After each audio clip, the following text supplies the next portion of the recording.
Bismillahirrahmanirrahim. Assalamualaikum warahmatullahi wabarakatuh. Alhamdulillah. Alhamdulillahilladzi hadana lihadza wa ma kunna linahtadiya laula an hadana Allah. Asyhadu an la ilaha illallah wahdahu la syarika lah wa asyhadu anna sayyidana Muhammadan abduhu wa rasuluh. Allahumma salli wa sallim ala sayyidina wa nabiyyina wa habibina wa qudwatina wa maulana Muhammad wa ala alihi wa ashabihi wa nasarihi wa atba'ihi wa man tabi'ahum bi ihsanin ila yaumiddin, amma ba'd.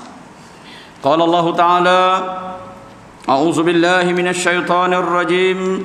Afahasibtum annama khalaqnakum 'abatha wa annakum ilaina la turja'un. Wa qala Rasulullah sallallahu alaihi wasallam: as-salatul jamaah tufdalu min salatil fardhi bi 27 darajah. Law kana ya'lamuna ma fi atamati was-subhi la atawna walau kana habwan. Atau kama qala Rasulullah sallallahu alaihi wasallam. Sadaqallah wa sadaqa Rasulullah sallallahu alaihi wasallam. Yang dimuliakan lagi dirahmati Allah, tuan-tuan imam, seterusnya barisan kepimpinan, saf-saf kepimpinan pengurusan masjid yang diketuai oleh Datuk Pengurusi, Timbalan Pengurusi, serta dibantu oleh ahli-ahli jawatan kuasa serta pegawai-pegawai masjid, seterusnya para asatiz dan asatizah muslimin dan muslimat jamaah maghrib yang dirahmati Allah Subhanahu wa taala sekalian. Alhamdulillah, sekali lagi sama-sama kita merafakkan setinggi-tinggi kesyukuran kita kehadrat Allah Subhanahu wa taala. Allah Subhanahu wa taala telah mengurniakan kepada kita nikmat kesihatan, nikmat kelapangan, dan dengannya kita pergunakan untuk mencari sebanyak mungkin bekalan. Kita hadir di atas dunia ini dengan tujuan untuk menjadi hamba kepada Allah Jalla wa Ala, untuk menyembahnya, dan dalam masa yang sama untuk memakmurkan bumi Allah ini dengan menjadi khalifah pengurus bumi ini dengan sebaik-baiknya. Alhamdulillah, apabila kita telah berjaya menjadi hamba Allah, telah taat ataupun sentiasa menyahut panggilannya pada setiap waktu, maka kita juga secara tak langsung terus akan menjadi khalifahnya, menguruskan dunia ini ataupun menguruskan diri sendiri dengan sebaiknya. Sebab itulah apabila khatib Jumaat selalu menyebut, marilah sama-sama kita bertakwa kepada Allah dengan melaksanakan segala titah perintahnya dan meninggalkan segala larangannya, bermaksud segala titah perintah Allah kita laksanakan. Sebagai buktinya, di antara contohnya ialah pada waktu ini kita berada di rumah Allah dengan niat untuk melaksanakan ketaatan, kerana kita mengetahui kata Nabi, solat yang terbaik itu ialah solat di awal waktu.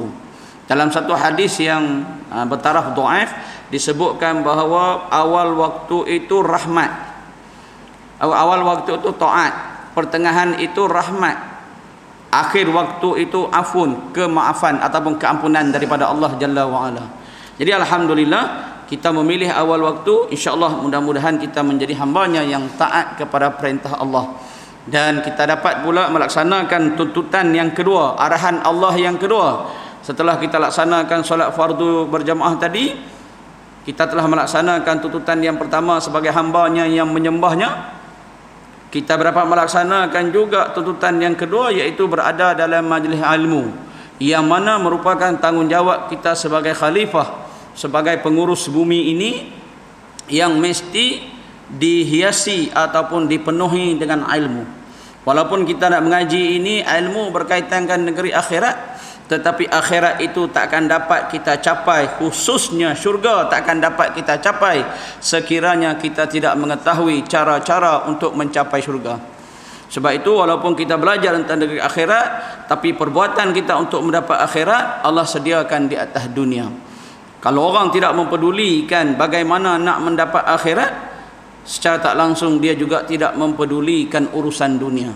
Jadi mudah-mudahan Allah SWT menjadikan kita ini orang yang mengutamakan akhirat dalam masa yang sama kita melaksanakan tanggungjawab kita di atas dunia sebagai khalifah dengan kita mempelajari ilmu-ilmu yang boleh menjadi panduan dalam kehidupan kita, insya-Allah. Selawat dan salam terhadap junjungan besar Nabi kita Muhammad sallallahu alaihi wasallam. Baginda telah meninggalkan kita satu agama yang terbaik, ya'lu wa la yu'la alaih.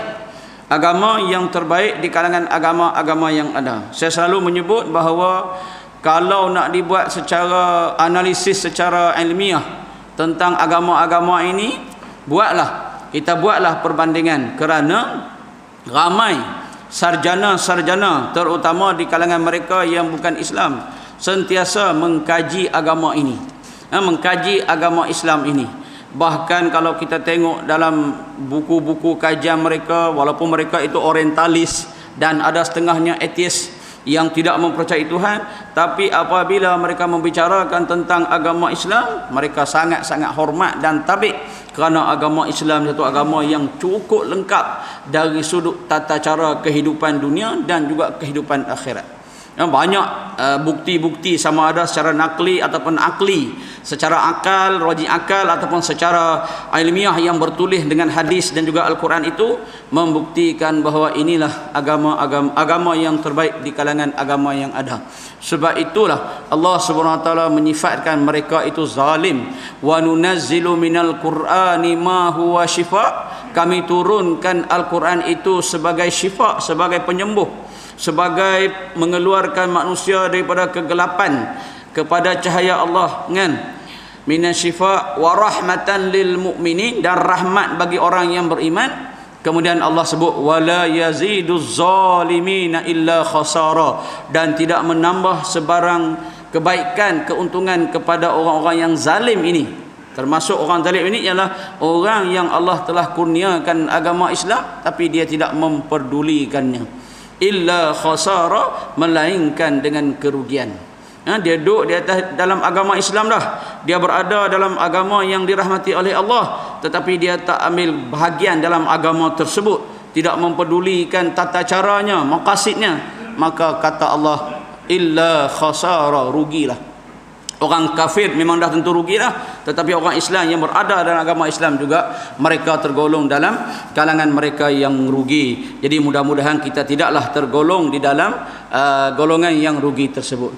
Sebab itu banyak-banyak kalah berdoa, Rabbana la tuzigh qulubana, ya Allah, jangan engkau pesongkan hati kami ba'da idh hadaitana, selepas engkau beri hidayah kepada kami. Wa hab lana min ladunka rahmah, kurniakanlah di sisi engkau akan rahmat kepada kami. Rahmah innaka antal wahhab, kan, sesungguhnya engkau maha pemberi, maha pemurah dalam pemberian rahmatnya kepada manusia. Gunakan doa itu sebagai senjata kita untuk kita mohon kepada Allah supaya kita tidak kembali balik kepada zaman-zaman kita tidak mempedulikan agama Islam, walaupun kita ini sebenarnya orang Islam. Mudah-mudahan, insya-Allah, mudah-mudahan kita sentiasa berada dalam jalan yang benar di dalam agama kita. Baik tuan-tuan yang dirahmati Allah, kita menyambung kembali pengajian kita dalam kitab Terhumban ke Kawah Neraka, dan pada malam ini kita berada di muka surat yang ke-72, iaitu berkaitan kesengsaraan ahli neraka. Kesengsaraan ahli neraka. Tuan-tuan yang dirahmati Allah, tadi petang saya nak kongsi pengalaman sikit, tuan-tuan nak suruh cerita sikitlah. Tadi petang saya terlena sikit tadi petang tadi, kan? Tengah duk kalut, tiba-tiba orang mari kat rumah. Mari tu cerita kat saya lah masalah dia. Cerita masalah dia, menangis. Menangis tu. Menangis cerita hal keluarga dia lah, menangis, kan. Saya duk bayang, duk cerita. Dia ada orang tua dah, orang dah berumur dah. Saya kata dalam hati duk kata, ish, ini baru dunia punya. Kan kita dah tak mampu nak buat apa dah. Dia masalah keluarga lah, kan. Masalah tu tak payah saya cerita lah. Dia masalah keluarga. Duk cari jalan nak keluar daripada masalah tu sampai menangis. Menangis esok depan saya, kan. Saya pula Allah, saya kata saya ambil tindakan macam mana bila dah tak boleh nak kata apa. Saya kata kita ikutlah contoh Nabi Nuh, dia kata. Nabi Nuh ada anak juga. Dia mengaku anak dia. Allah marah bila anak tak mau ikut cakap kita. Allah kata itu bukan anak kau, innahu laisa min ahli, kan, dalam Al-Quran. Bukan anak kau lagi. Maknanya biarlah dia dengan hidup dia, kita dengan hidup kita. Daripada duk fikir hal dia sampai datang ke penyakit, sampai tak nak beribadat, Kan? Saya bayangkan bagaimana keadaan di dunia tu baru dunia dah sesak nafas dah, tak boleh nak mencari jalan keluar untuk menyelesaikan masalah. Kita bayangkan kalau kita berada dalam neraka yang mana dah tentu-tentu tempat yang sedia maklum akan keazabannya, kan? Dari segi sudut fizikal kita diazab, dari sudut mental pun kita ditorture dengan azab neraka ini. Kan, kita ditorture dengan kesengsaraan, dengan tak ada jalan keluar. Dunia ni boleh kata kok mana-mana pun ada juga jalan keluar. Sampai dia kata kat saya, kalau boleh ustaz, saya mintakan doa matilah ustaz. Sampai cakap tu dia kata kat saya. Dia tak tahu nak buat apa, kata minta doa mati. Saya kata itu perancangan kita, perancangan Allah kita belum tahu. Tugas kita berdoa je lah. Nak ajak pergi kaunseling pun masalah. Saya suruh cadangkan pergi ke PKK, kan, pusat kaunseling qaryah, pun dia kata tak mau. Jadi tak boleh nak buat apa. Apa kita nak buat? Itu baru dunia pengurusan, tuan-tuan. Saya duk terbayang dalam hati, guys, ni baru dunia Allah uji kita macam ni.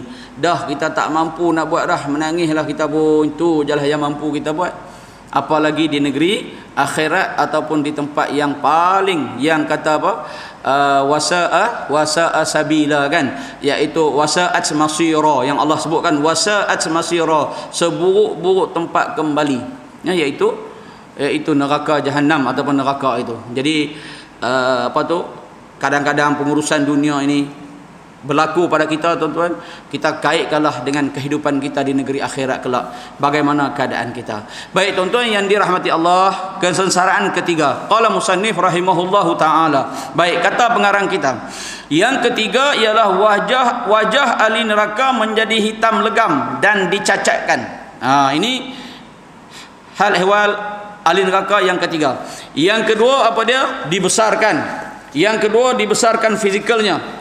Yang pertama kekal di dalam neraka. Kesengsaraan ahli neraka yang pertama kita telah belajar, iaitu kekal. Yang kedua dibesarkan fizikal dia untuk merasai azab. Yang ketiga dihitam legamkan dan dicacatkan.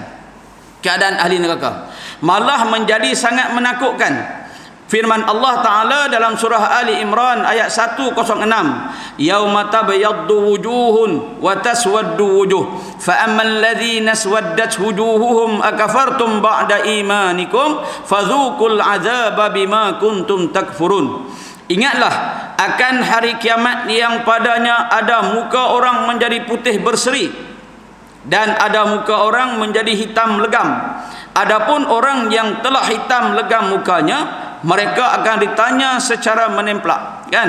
Malaikat akan bertanya, pasal apa hang hitam sangat? Muka hitam. Patutkah kamu kufur ingkar sesudah kamu beriman? Kenapalah kamu ni beriman dah dulu dah, kamu kufur balik, hitamlah legam. Hitam legamlah. Oleh itu rasalah azab seksa neraka disebabkan kekufuran kamu itu. Ini yang macam saya kata minggu lepas kita jumpa kebanyakan ulama tafsir. Said Hawa dia kata maksud hitam legam ini bukan hitam, tetapi bentuk kehinaan yang Allah SWT timpakan kepada penghuni neraka. Di samping kata Ibnu Abbas dalam tafsir Ibnu Abbas, dia kata pun tafsir Hamka pun dia kata dua kesengsaraan orang neraka ini, yang pertama memang hitam, betul-betul hitam. Yang kedua dalam bentuk kehinaan. Maknanya hitam ini maksudnya Allah hina. Macam kita atas dunia lah, macam saya sebutkan, kalau hitam ni, kalau sebut hitam ni biasanya bentuk penghinaan lah. Bukan nak ni, kadang-kadang kita menggambarkan fizikal seseorang itu, kan, black kan, coklat kan, color macam-macam, kan, hitam macam marang, itu maknanya bentuk kehinaan kepada penghuni neraka yang Allah SWT timpakan, kan. Mungkin kita kata masa tu hina pun kita nak rasa apa lagi, sebab dalam geng-geng kita, kelompok kita semua kelompok orang yang hina. Tapi dalam tu perasaan ahli neraka tu dia ada juga satu perasaan diri dia. Lalu dia merasa sangat-sangatlah terhina kerana mukanya hitam. Lalu bila ditanya apa sebab hitam, rupa-rupanya atas dunia dulu mereka ini asalnya beriman, tetapi mereka kufur ingkar. Jadi ini Allah kata kepada siapa, tuan-tuan? Kepada orang Yahudi dan orang Nasrani. Ini ayat ini untuk orang Yahudi dan Nasrani, tapi boleh juga digunakan pakai untuk orang-orang Islam yang telah murtad ataupun yang hanya Islam tapi tidak mengamalkan Islam dia, kan, dihina oleh Allah Jalla wa Ala. Sebab tu saya kata tadi, Said Hawa sebut tentang penghinaan. Sebab kita tak tahu dalam ramai-ramai ni kan, kita hormat dia punya bagus di dunia.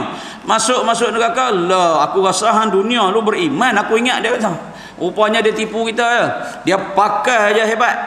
Dengan serban dia, dengan jubah dia, dengan ridak dia, kita tengok kagum. Bercakap depan orang, kita pun dengan begitu hormat.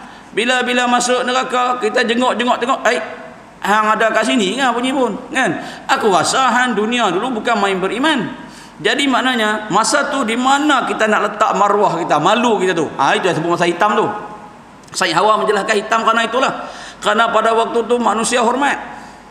Kan? Macam kita tengok ulama-ulama Syiah tuan-tuan. Ulama Syiah tuan-tuan tengok Al-Khulaini. Tuan-tuan buka Google Khulaini macam mana penampilan dia. Jubah ni 8 lapis lah kot. 1 2 serban. Bercakap pun kan. Kita tengok masya-Allah wa tabarakallah, memang betul-betul kita hormatlah. Kalau tak tahu kesatan dia tentang pandangan dia terhadap sahabat apa semua kan, memang kita anggap dia ni ulama besar lah kan. Tapi bila dia bercakap cerita tentang sahabat, dia hina sahabat, dia hina Abu Bakar, Umar apa kan, baru kita tahu rupanya dia ni betul, dia ni salah. Tapi ada juga orang yang hormat kat dia. Geng-geng Syiah hormat kat dia. Lalu bila masuk dalam neraka, bila kita tengok, lah aku rasa hang dulu beriman betul-betul dah kan. Hitam dari rupa-rupanya. Itu maksud penghinaan yang Allah bagi.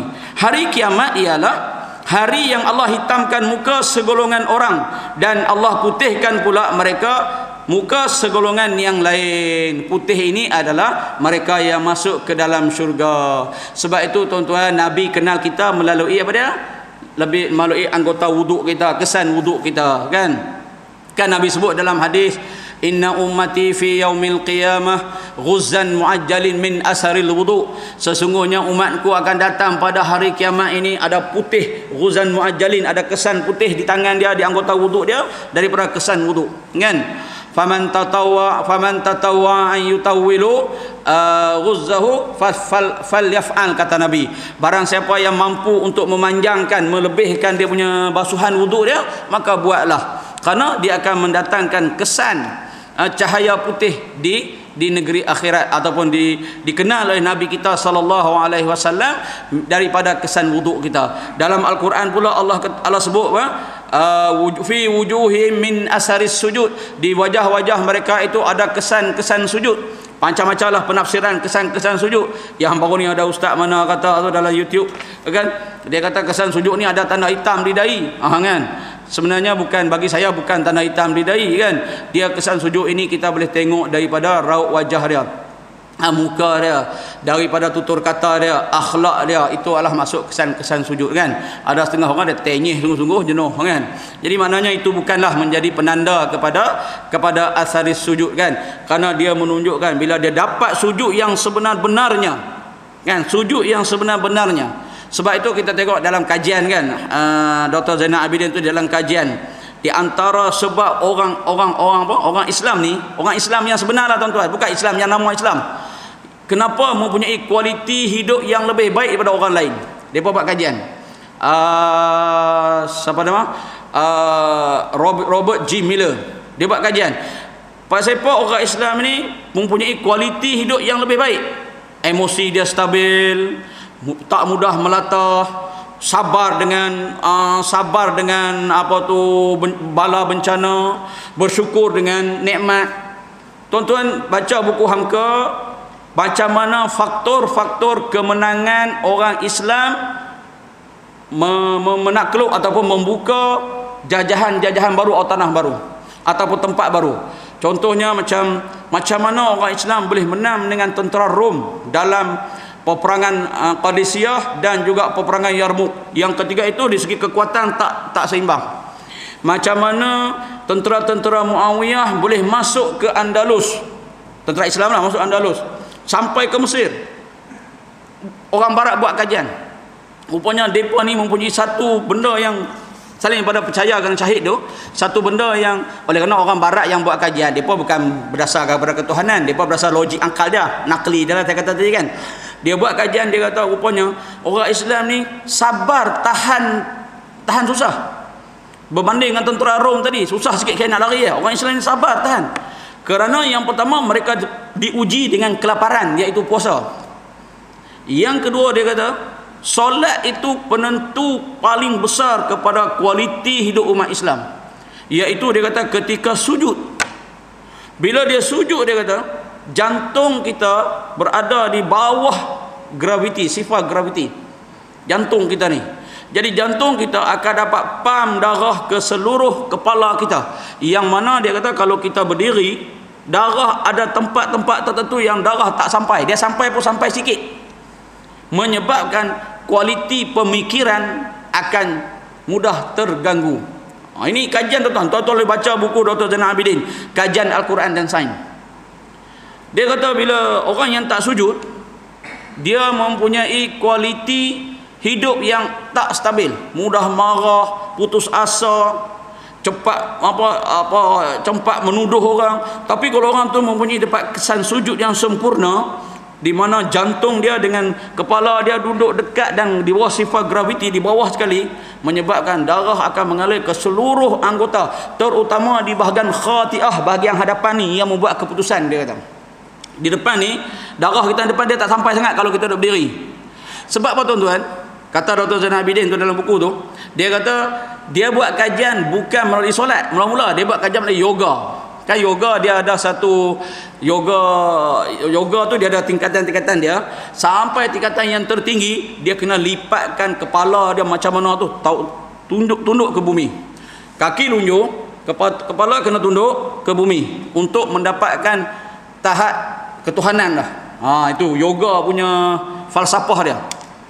Jadi orang putih dia kata, kenapa agama lain daripada Islam mengamalkan yoga tunduk juga? Walaupun tunduk dengan cara agak susah tuan-tuan, siapa boleh buat? Kalau saya tak ada harapan lah, kalau perut besar memang tak ada harapan nak buat, kan? Jenis lunjuk kaki, tunduk kepala ke depan. Kat Expo ada seorang, tu pun sebab dia sembahyang tak ada kaki palsu, kaki tipu kan. Jadi bila sembahyang sambil duduk, dia boleh tunduk dengan sujud, tapi badan dia kurus lah, kan? Dia tunduk. Daripada situ dia tengok, dia kata rupanya falsafah yoga sujud itu ada juga pada orang Islam. Sebab tu orang yang mengamalkan yoga, kita tengok hidup dia macam mana, kan? Khususnya mereka yang berada di peringkat Brahmin ke apa, peringkat yang tinggi, kan? Kita tengok hidup dia macam mana. Tenang, kita nampak tenang, cool, kan? Islam pun macam tu juga. Rupanya daripada kesan sujud itu menyebabkan kita punya kehidupan, kualiti kehidupan cukup stabil. Sebab itulah min asari sujud itu, walaupun ada kata hitam dahi, ada tanda, tapi maksud yang sebenar ialah bila dia sujud dengan sempurna, kualiti hidup, kualiti percakapan dia, kualiti pakaian dia, semua ada di situ daripada kesan sujud itu. Sebab itu disebut asyidda'u 'alal kuffari ruhama'u bainahum. Kasar, ganas, tegas, bukan ganas, tegas. Saat ganas ini kena rabuk pulih pula, kan? Tegas kepada orang-orang kafir, wa ruhama'u bainahum, dan berkasih sayang di antara satu sama lain, iaitu Muhammad dan juga pengikut-pengikut dia, termasuklah kita, iaitu orang yang tegas dengan orang bukan Islam, yang kafir, yang memusuhi Islam, dan juga ruhama ataupun berkasih sayang dengan sesama Islam. Itu dalam kualiti, dalam disebutkan kenapa wajah itu diputihkan oleh Allah Jalla wa Ala. Di antaranya ialah kesan wudu yang saya kata ghuzan muajjalin tadi, di antaranya ialah kesan sujud yang kita amalkan dalam setiap kali solat. Sebab tu Allah dalam sembahyang kita, apa Nabi sebut, kan? Ma aqrabu 'abdihi 'inda rabbih wa huwa sajid. Paling dekat kedudukan hambanya dengan Tuhannya, dengan hambanya ialah ketika sujud. Masa kita sujud ini, kita berada paling dekat dengan Tuhan, kan? Fa aktsaru du'a fi atau kama qala Rasulullah, maka perbanyakkanlah doa masa kita sujud. Bila doa banyak, maknanya panjanglah sujud kita. Bila panjang, barulah darah akan mengalir. Bila kita bangun, kita terasa benar-benar hamba. Bila hadirlah perasaan hamba kepada Allah, maka hidup kita akan pasti kualiti akan jadi tip-top. Sebab tu sahabat-sahabat Nabi, kita tengok kualiti mereka tip-top berbanding dengan kita. Selain daripada mendapat didikan langsung dari Rasulullah, mereka juga menjadi pengamal agama Islam yang sebenar-benarnya. sujud dengan sempurna, wuduk dengan sempurna. Lepas tu kualiti hidup mereka tak sama dengan kualiti hidup kita pada hari ini, kan? Kita hari ini kita suka memperbanyakkan amal. Kita tak suka mempercantikkan, memperelokkan amal, kan? Kita amal kita dia suka banyak, kita nak banyak. Patutnya kita kena mengahsin, kan? Liyabluwakum apa dalam surah Al-Mulk tu?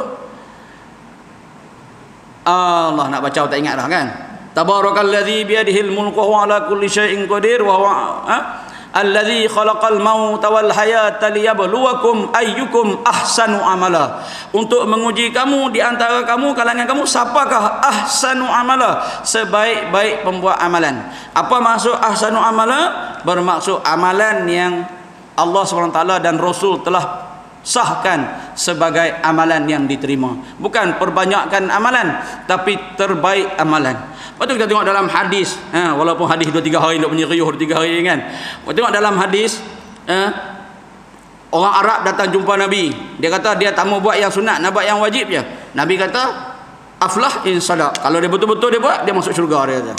Kan? Dia tak nak buat apa sunat pun. Sebab apa? Dia mencari yang terbaik, ahsanu amala. Sebab tu mereka ini di negeri akhirat akan diputihkan rupa mereka, iaitu menjadi ahli syurga. Putihkan pula orang yang dihitamkan wajah mereka ialah orang yang kufur setelah beriman kepada Allah, kan? Orang yang kufur setelah beriman kepada Allah. Kita tengok Yahudi yang sebenar-benar Yahudi daripada ajaran Nabi Isa, kan? Kita tengoklah, kita baca, kita tahu sejarah, kan? Depa ni masuk kampung, tengok kampung tu buat sembah berhala, depa pun kata kat Nabi Musa, buat kami patung satu, kami nak sembah berhala macam depa juga. Perangai orang Yahudi. Sebab itu dalam orang Yahudi ni berapa kerat aja yang benar-benar kekal dengan ajaran Nabi Musa tu. Hak lain semua habis, semua lari. Nabi Musa pergi Bukit Tur Sina, balik-balik tengok sembah pula anak kambing Samiri. Balik buat perangai pula dah. Hanya 2-3 orangnya. Nabi Musa ajak masuk ke Palestin. Jom kita perang dengan kaum Jabbarin di Palestin. Fadhhab anta wa rabbuka qatila ha huna qaidun. Hampilah dengan Tuhan hang, kami duduk sini tengok. Menang baru masuk, kalah kami lari, dia kata. Orang Yahudi. Allah cukup marah. Allah cukup marah dengan perangai Yahudi. Okey, kita tengok pula Nasrani. Sebelum masa Nabi Isa tu betul-betul punya. Lepas tu ditangkap, disalib, dibuat perangai, dijadikan Tuhan. Allahu Akbar. Sebab tu ba'da iman akafartum ba'da imanukum. Mereka itu berkufur setelah mereka beriman. Kita hari ini pun ada juga dalam orang Islam. Dah jadi Islam elok-elok dah. Dia pergi jumpa bomo, dia pergi buat itu, dia percaya dekat tangkal, dia percaya dekat mentera, pula dah. Islam dah tu. Ada juga. Maknanya kufur secara amali, bukan i'tiqadi, kan? Bukan secara i'tiqad. Allah mengejek mereka, rasailah azab sebagaimana kamu kufur di atas dunia dulu. Daripada Sa'id Al-Khudri, iaitu Malik bin Sinan nama dia, sahabat Nabi.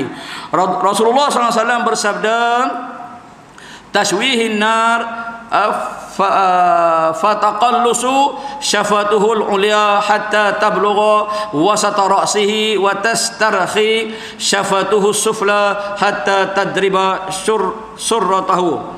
Neraka akan rosakkan muka mereka sehingga bibir bahagian atas akan tertarik sampai ke tengah-tengah kepala. Tuan-tuan bayangkan, tuan-tuan, neraka akan merosakkan muka mereka hingga bibir bahagian atas akan tertarik sampai ke tengah-tengah kepala. Bibir ini ditarik sampai ke tengah-tengah kepala. Kita bayangkan, kan? Lepas tu dia kata apa? Bibir bawah pula melendut sampai sentuh pada pusatnya. Bibir bawah ni dia menggelebih sampai ke pusat. Antara bentuk azab.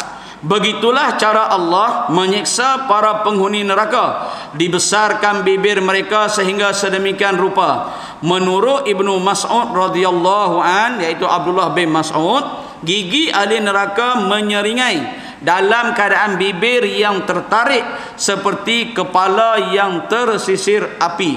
Bibir naik ke atas, menutup kita punya kulit kepala, seolah-olah macam kepala yang kena sisir dengan api tu, dengan kena sikat dengan api.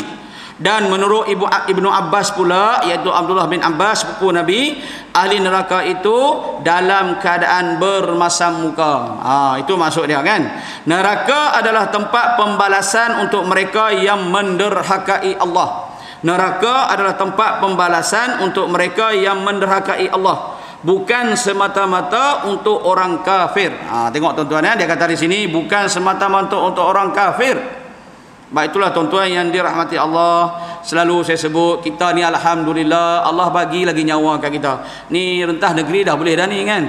Kawan-kawan kita hak meninggal kerana Covid kan, tak sempat nak rentah negeri. Kita Allah bagi lagi, alhamdulillah. Esok boleh start dah kan. Pukul 12 1 minit malam ni boleh mula dah kena pi kan. Saya tengok dalam grup tu dia pakat tulis macam-macam. Hantar gambar hak buka kandang, hak serbu ramai-ramai kan. Dia hantar video, saya tengok video tadi. Saya kata tu dia begitu dahsyatnya kita kan. Kan?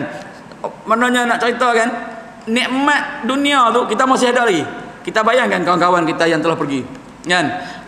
Ghafarallahu lana wa ghafarallahu lahum. Benar, Allah mengampuni dosa mereka lah yang telah pergi kan. Yang tak sempat merasainya. Bukan saya tak sempat merasainya, tak sempat pula mendapat maklumat tentang berkaitan dengan azab neraka ini pula. Kalau hak mengaji, hak mari masjid ni dengar, alhamdulillah, mungkin dia dah ready. Bayangkan kawan-kawan kita yang tak sempat nak ready. Tapi hari ini kita ni masih ada di sini, masih dapat maklumat tu. Tengok Allah seksa kita sampai gigi ni, bibir ditarik atas kepala. Tuan-tuan tengok tak cerita si bongkok tu kan? Sumpah Semirah Padi. Tengok tu macam mana bongkok punya huduh tu. Kan? Sampai orang tengok lari, semua mengerikan. Lari apa? Ingat dulu pada satu budak yang kepala besar tu kan? Siapa nama tu lupa dah, Siti Salihah Muslihah kan? Siti Muslihah dulu kan. Ramai yang takut tengok dia. Itu kita tahu dunia kan. Di akhirat nanti Allah tarik bibir sampai ni atas kepala. Allahu Akbar. Dan dia kata bukan saja untuk orang kafir, tapi untuk mereka yang menderhakai Allah. Kita semua dalam ni alhamdulillah, mudah-mudahan tidaklah termasuk dalam kategori menderhakai Allah. Saya mendoakan sebenarnya kita semua dalam kategori taat kepada Allah. Jangan kita duduk dalam masjid kita rasa kita Allah taat kan, keluar kita lupa kan. Di luar pun kita ada tanggungjawab tuan-tuan, kita ada tanggungjawab dengan masyarakat, dengan negara, kita ada tanggungjawab dengan keluarga. Semua tanggungjawab itu perlu dilunaskan. Kalau tidak, lambatlah soal jawab kita di dalam kubur kan. Buatlah sekadar kemampuan, kerana kita ada kemampuan yang terhad. Yang kemampuan kita yang paling tinggi ialah doa. Doa sahaja yang paling tinggi. Sampai satu peringkat tak nak buat apa dah, kita berdoa. Itu jelah doa, silahul mukmin, senjata bagi orang yang beriman. Tetapi orang yang beriman tetapi mati dengan membawa dosa yang tidak sempat dimohon taubat juga akan dicelup ke dalam neraka. Ni yang menakutkan kita sikitlah kan. Kalau sebut orang kafir tadi rasa lega, kita tak terlibat lah kot kan. Tapi bila sebut orang beriman yang mati dalam keadaan dosa yang tidak sempat dimohon taubat, maknanya walaupun kita beriman, jaminan selamat itu agak-agak susah sikit nak dapat jaminan selamat. Sebab dosa ada lagi yang perlu diselesaikan. Jadi maknanya sebab itulah Nabi pesan berkaitan dengan orang muflis. Siapa itu muflis? Kan, Nabi pesan berkaitan dengan taubat, istighfar. Nabi pesan dalam keadaan masa kan dalam suratul As kan, dalam suratul As Dr. Sharaf Al-Qudha cerita tentang masa. Ada 4 sebab kenapa kita ni suka mengabaikan masa. Dr. Sharaf Al-Qudha dalam kitabnya Petunjuk Nabawi bagi Hati, 4 sebab kenapa kita ni suka mengabaikan masa. Lepas tu Nabi cerita tentang masa, kun fid dunya ghariban au abiris sabil, itu hadis. Al-Quran pula wal as innal insa, itu tentang masa. Apa sebab? Yang pertama dia kata, yang pertama manusia sukakan masa, melalaikan masa. Yang pertama kerana kejahilan. Dia jahil. Dia kata tak apa, sagilah buat. Kan? Tak apa, dan lah. Itu biasa. Kejahilan itulah. Saya mengalami sendiri tuan-tuan. Ada sahabat, saya mengajar di satu taman kawasan sini juga, mengajar. Balik isyak dia kata, ustaz tolong tengok ustaz, ada jenazah. Pilah rumah tu. Rumah tengok tidur dengan keadaan baju dia kerja kilang, baju dengan seluar dia duduk atas katil terlentang tidur. Saya kata Tanya keluarga dia, siapa ni? Ni anak saya Ustaz, balik pada kerja tadi maghrib. Saya kata kat dia, semayanglah dulu kan, maghrib dah masuk. Dia kata, apa mak nak rehat sat, penat kan, baru balik kerja nak rehat sat, penat. Baringlah dalam bilik dia tu, baring-baring. Mak dia ketuk-ketuk, tengok tak ada dah. Rupanya meninggal dia, meninggal dalam keadaan maghrib dia tak semayang lagi. Kenapa? Dia kata sat nak rehat tadi. Itu saya kata di masa tadi. Itu saya kata masa tadi. Sedangkan kalau kita baca sejarah, Saidina Umar bin Abdul Aziz, dia pemimpin, presiden, Perdana Menteri, balik melawat kawasan. Penat tuan-tuan jadi YB ni, ingat senang kan? YB kan, pi sana pi sini, duit habis banyak kan. Balik-balik dengan anak dia, nak rehat lah, masuk dalam bilik, nak baring lah sikit kejap. Ada orang masyarakat mari kat rumah, minta tolong, tanggungjawab dia sebagai ketua kepala negara kan. Dia kata kat anak dia, "Sat aku, ayah nak rehat sat, nak betul-betulkan urat sat." Baru balik, anak dia jawab, "Ayah yakin ke dapat hidup 2-3 minit lagi yang kata sat tadi tu?" Anak dia kata, dengar-dengar bingkah bangun, terus pergi kat depan, terus menyelesaikan masalah anak dia. Tu dia kata tadi, kata Dr. Syarif Al-Qutub, kejahilan punca yang pertama. Yang kedua disebutkan itu ialah hubbud dunia, sukakan dunia. Bila bertembung dunia dengan akhirat, macam saya kata tadi, orang panggil azan, tak apa, waktu panjang lagi. Dia macam tu lah. Dia sukakan dunia. Dia tengah duk makan ke, dia tengah duk buat kerja ke, bunyi azan, dia tengah duk lena ke, dia bunyi azan, dia kata tak apalah kot. Dan syaitan masuk, Allah, hari-hari tapi masjid, saya sekali semayang nak kat rumah mah, tidur dah dulu. Syaitan kata kan. Jadi menyebabkan hubud dunia itu, menyebabkan dia kata tak apalah, dan lah akhirnya masa akan merugikan dia. Yang ketiga, persekitaran yang buruk.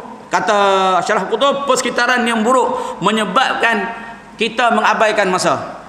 Persekitaran buruk ni macam mana? Dia kata berkawan dengan orang-orang yang tak baik. Kita tengok, saya tak mau lanjutkan lah, tapi kita boleh faham lah. Kadang-kadang kita berkawan kan, elok dekat-dekat waktu maghrib, dia ajak sembang kan. Kita nak kelang kabut, nak pergi masjid, dia kata dah lah 5 minit kena kopi dulu kan. Persekitaran yang buruk, su'ubi'ah, persekitaran yang buruk ini. Yang ketiga, kata Syarif Al-Qutub, merupakan punca kita mengabaikan masa. Dan yang keempat, dia kata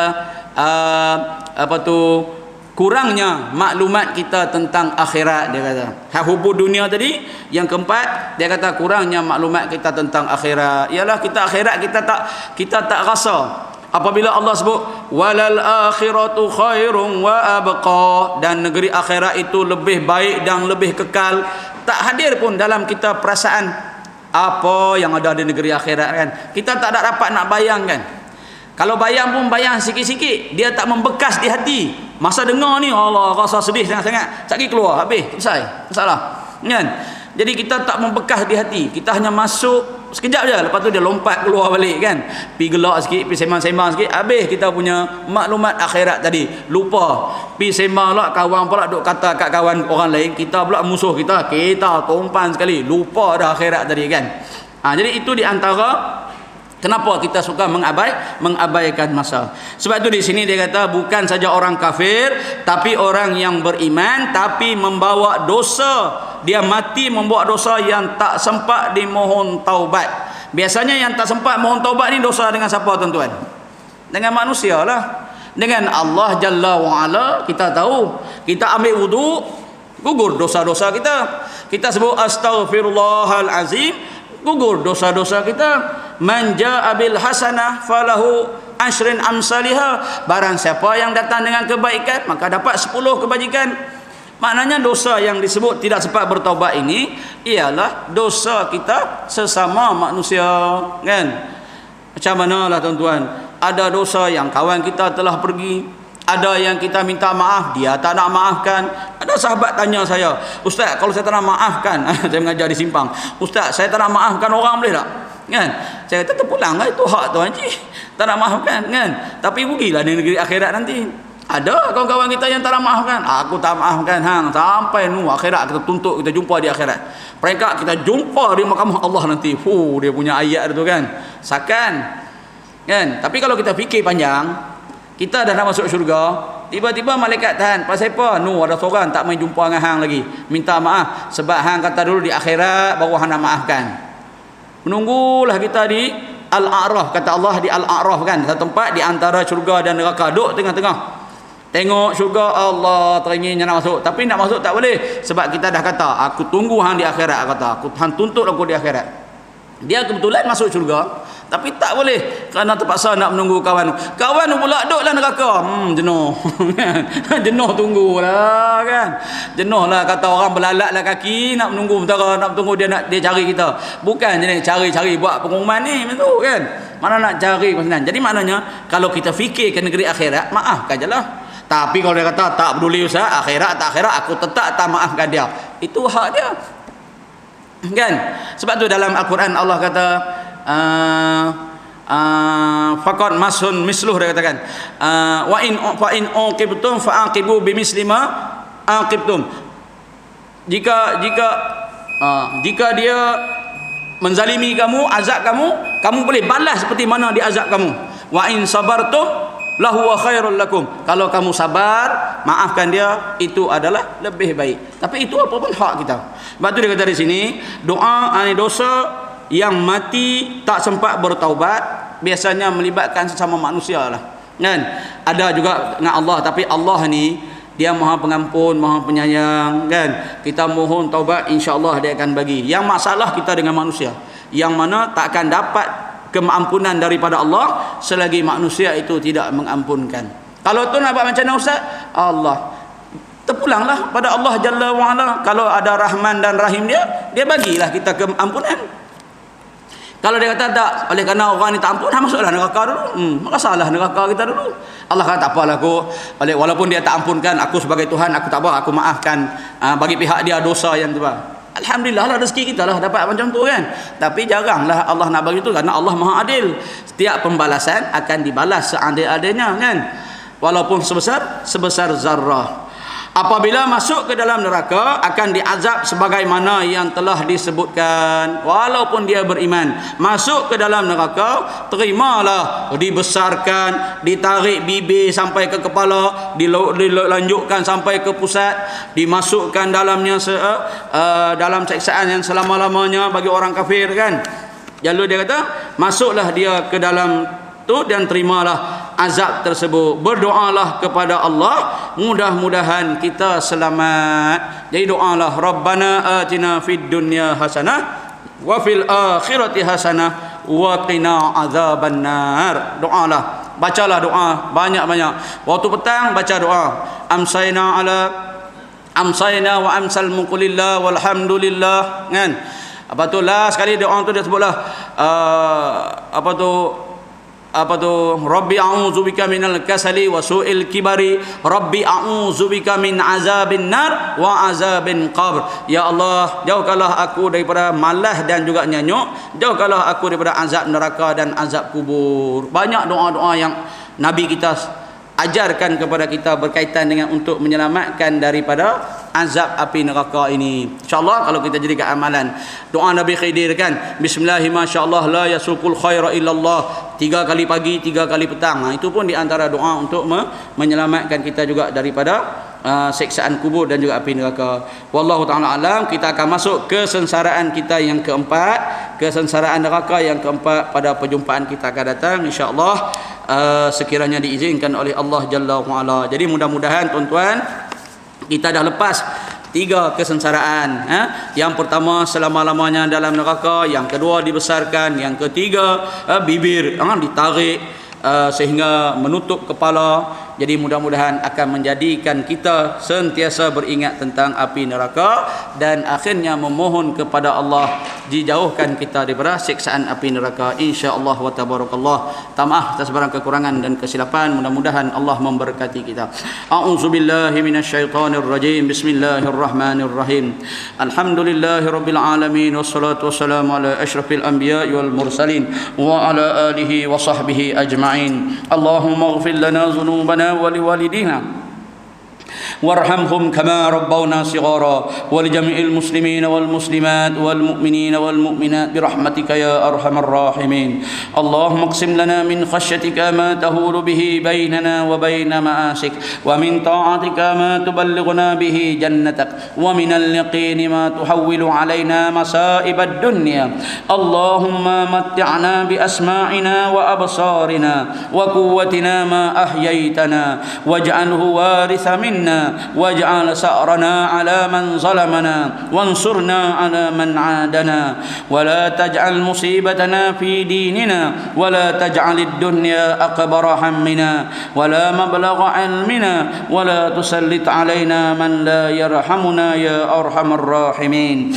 اللهم فقهنا في الدين وعلمنا تأويل وارزقنا فهم النبيين زدنا علما وارزقنا فهما برحمتك يا أرحم الراحمين اللهم اجعل جمعنا هذا اللهم اجعل جمعنا هذا جمعا مرحوما وتفرقنا من بعده تفرقا معصوما ربنا آتنا في الدنيا حسنة وفي الآخرة حسنة وقنا عذاب النار وصلى الله على سيدنا محمد وعلى آله وصحبه وبارك وسلم والحمد لله رب العالمين أقول قولي هذا وأستغفر الله العظيم لي ولكم والسلام عليكم ورحمة الله وبركاته والله تعالى أعلم اللهم اشف مرضي وصلح لساني